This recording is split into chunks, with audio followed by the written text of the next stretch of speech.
How's it going, everyone? ND Sean 45 coming at you. So 2018 gets off to a great start, right?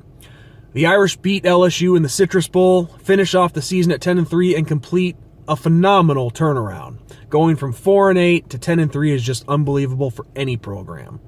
So here we are a few days later, and one of the key contributors to that turnaround, our defensive coordinator, Mike Elko, is now our former defensive coordinator. The news broke this afternoon. Mike Elko has decided to leave Notre Dame to become the defensive coordinator at Texas A&M under Jimbo Fisher. And this is just, what can I say? This is a big-time blow to this Notre Dame football program.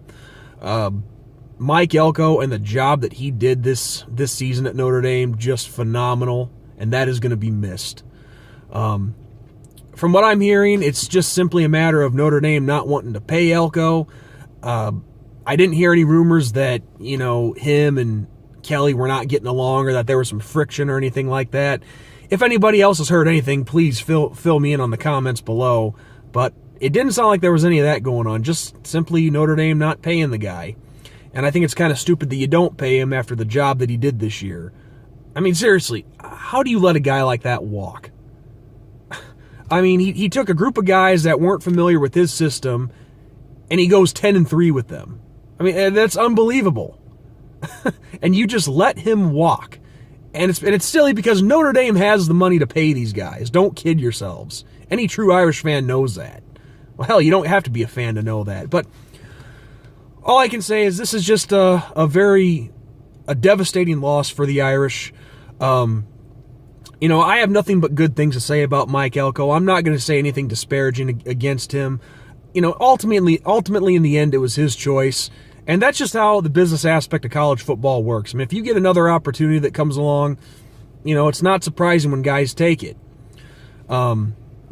It's disappointing, though, because I was really looking forward to see how far Mike Elko could take this defense.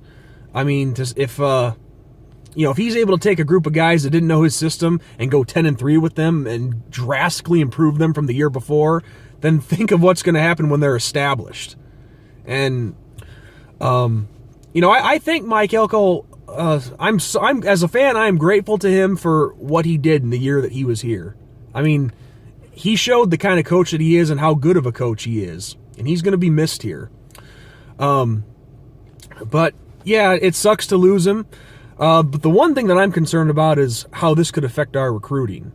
We just snagged a great recruiting class that has a lot of top-notch defensive players in it. And it just, things like this, when a coach leaves always worries me because, the possibility of commits flipping and leaving and all that stuff. I just hope that this group can stay together, and I hope Brian Kelly can find a defensive coordinator out there that is just as good as Elko, that can continue to bring out the best in this defensive unit. But yeah, again, like I said, guys, nothing at all disparaging to say against Mike Elko. He's a great coach. I wish him the best. And I understand that he made this decision for a reason, probably for his family and so on, all sorts of different factors that come into play. But it's disappointing because I would have loved to have seen how far he could have taken this defensive unit. But doesn't matter. I'm always going to be an Irish fan for life. Coaches will come and go in a program. That's just the nature of the beast. We're past the days of guys staying at one place for 20 years. So but it's still disappointing. It still sucks, and I just hope things don't change too much, and I hope the guys that committed to us do stay. But yeah, like I said, at this point in time, it does suck and it's disappointing. But regardless, like I said, I wish Mike Elko the best, and yeah, on that note, guys, that's all I have for you. There's going to be a couple videos coming in the near future that I have in mind. So on that note, God bless, and go Irish!